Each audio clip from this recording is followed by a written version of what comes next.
भूतदया.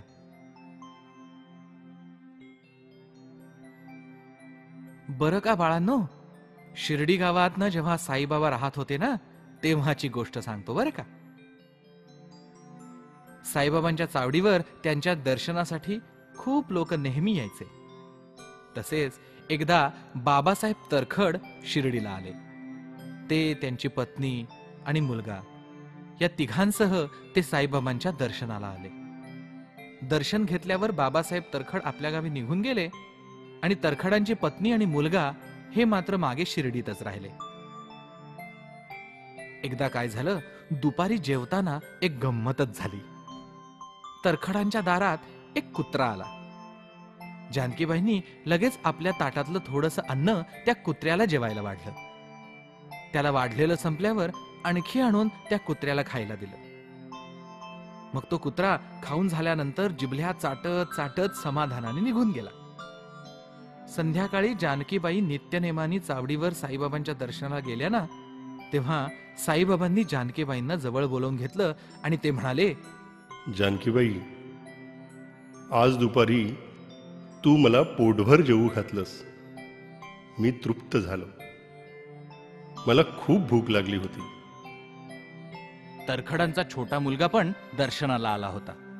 बाबांच्या इथे गावात कसं लक्षात आलं याचं त्याला खूप आश्चर्य वाटलं. पण तो म्हणाला, आपण तर गावाबाहेर राहतो. सर्वजण आपापल्या कामात अडकले तेव्हा शंकरनी आपली शंका बाबांना विचारावी म्हणून तो बाबांच्या जवळ गेला आणि त्यांनी विचारलं, बाबा बाबा, तुम्ही म्हणालात की तुमचं पोट भरलं, कसं काय? आम्ही तर कुत्र्याला वाढलं होतं. कुत्र्याला वाढलं ते तुम्हाला गावात कसं कळलं? अल्लाह मालिक. अरे, संतांचा सूक्ष्म वास सर्वत्र असतो. पण तुम्हाला गावात कसं कळलं? सूर्यासारखं. पण गावात कसं कळलं? बेटा, सगळ्यांवर सारखं प्रेम करावं.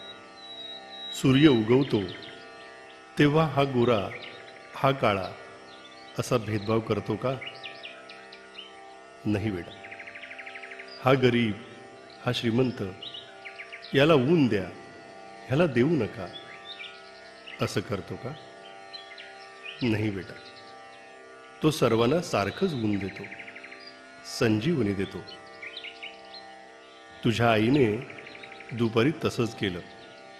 तुझ्या आईने परमेश्वराचं रूप कुत्र्यात पाहिलं, माझं रूप पाहिलं. तुमचं रूप ते कसं काय?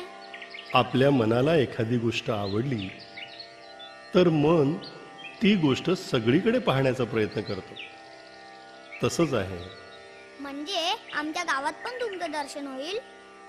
होईल ना. श्रद्धेने पाहिलंस तर मी तुला सर्वत्र दिसेल. अरे, श्रद्धा महत्वाची. श्रद्धा सगळं काम करते. श्रद्धेने अभ्यास केला तर तो यशस्वी करतोच. पण बाबा, नुसती श्रद्धा ठेवून फळ मिळतं? नाही बेटा. श्रद्धेला प्रयत्नाचीही जोड हवी आणि श्रद्धापूर्वक प्रयत्न केल्यानंतर फळ मिळेपर्यंत सबुरीही हवी. अरे, श्रद्धा आणि सबुरी असेल तर जगात काहीही अशक्य नाही.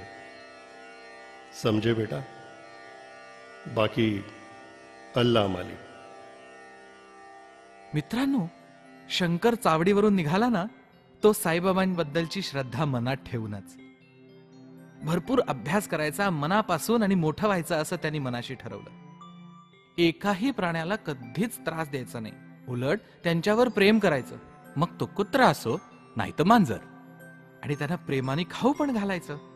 फुलपाखरांना तर अजिबात धरायचं नाही, कारण साईबाबा म्हणतात की फुलपाखरांच्या रंगीत पंखावर ईश्वर असतो म्हणून. पाखरांना दगड मारायचा नाही, कारण साईबाबा म्हणायचे त्यांच्या मंजूळ स्वरातून ईश्वर बोलत असतो म्हणून.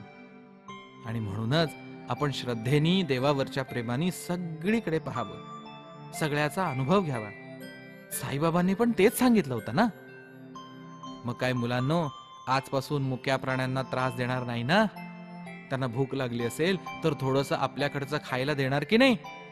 आणि हे बघा, तुम्ही जेव्हा असं कराल ना, तेव्हा साईबाबा तुम्हाला पाहत असतील, तुम्हाला आशीर्वाद देत असतील. मग आता होणार की नाही शहाणे आणि करणार की नाही प्राण्यांची दोस्ती.